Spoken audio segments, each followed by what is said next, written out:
షోడశోపచారములంటే మీరు ఒక్కసారి జాగ్రత్తగా అర్థం చేసుకోండి, మీకు అర్థమైపోతుంది.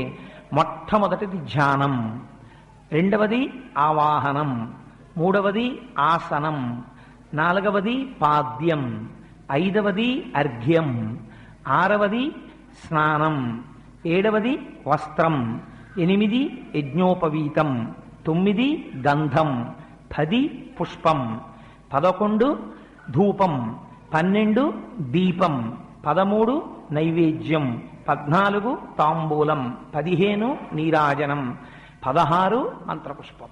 మీరు ఒకటి పూజ దగ్గర మొదలెట్టినప్పుడు బాగా జ్ఞాపకం పెట్టుకోండి. మీరు పూజ పూర్వాంగంలో ప్రారంభం చేసినప్పుడు అక్కడ ఉన్నవాడు భగవానుడు, నేను ఆరాధకుణ్ణి అని మొదలు పెడతారు. 16వ కళ దగ్గరికి వచ్చేటప్పటికి చంద్రుడు పూర్ణత్వాన్ని పొందుతాడు, పౌర్ణమి చంద్రుడు అయిపోతాడు, పూర్ణమైపోతాడు. గుండ్రటి సున్నా, పూర్ణమద పూర్ణమిదం పూర్ణ